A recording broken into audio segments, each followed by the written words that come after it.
ಅರ್ಧ ಗಂಟೆಯಲ್ಲಿ super tasty ಆಗಿರುವಂಥ ಚಿಕನ್ ಗ್ರೇವಿನ ಹೇಗೆ ಮಾಡೋದಂತ ನೋಡೋಣ. ಮೊದಲಿಗೆ ಈ ಗ್ರೇವಿಗೆ ಮಸಾಲೆಗೆ ಮೆಣಸು, ಸೋಂಪು, ಚಕ್ಕೆ, ಲವಂಗ, ಏಲಕ್ಕಿ, ಜೀರಿಗೆ, ಕೊಬ್ಬರಿ, ಗಸಗಸೆ, ಗೋಡಂಬಿನ ಹಾಕೊಂಡು ನುಣ್ಣಗೆ ರುಬ್ಕೋಬೇಕು. ನಾನು ಈ ಗ್ರೇವಿನ ಮಾಡೋದಕ್ಕೆ the healthy cookware Indus valley ಅವರ 2 ಲೀಟರ್ಸ್ ಹಂಡಿನ ತರಿಸ್ಕೊಂಡಿದ್ದೀನಿ. ಇದು ಗ್ಲಾಸ್ ಲಿಡ್ ಜೊತೆ ಬಂದಿರೋದ್ರಿಂದ ತುಂಬಾ ಕ್ಲಾಸಿಯಾಗಿದೆ. ಒಂದು ಮಾಡರ್ನ್ ಕಿಚನ್ಗೆ ಬೇಕಾಗಿರುವಂಥ ಪಾತ್ರೆ ಇದು.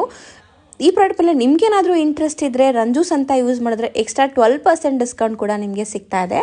ಮೊದಲಿಗೆ ಎಣ್ಣೆ, ಈರುಳ್ಳಿ, ಹಸಿಮೆಣಸಿನ್ಕಾಯಿ, ಕರ್ಬೇವಿನ ಸೊಪ್ಪನ್ನ ಹಾಕ್ಕೊಂಡು ಟ್ರಾನ್ಸ್ಪರೆಂಟ್ ಆಗೋವರೆಗೂ ಫ್ರೈ ಮಾಡಿ. 1 ಸ್ಪೂನ್ ಶುಂಠಿ ಬೆಳ್ಳುಳ್ಳಿ ಪೇಸ್ಟ್ ಹಾಕಿ ಹಸಿ ಸ್ಮೆಲ್ ಹೋಗ್ತಿದ್ದಂದಾಗ ಚಿಕನ್ನು, ಅರಿಶಿನ, ಉಪ್ಪನ್ನ ಹಾಕಿ ಚಿಕನ್ನ ಒಂದು 5 ನಿಮಿಷ ಕುಕ್ ಮಾಡ್ಕೋಬೇಕು.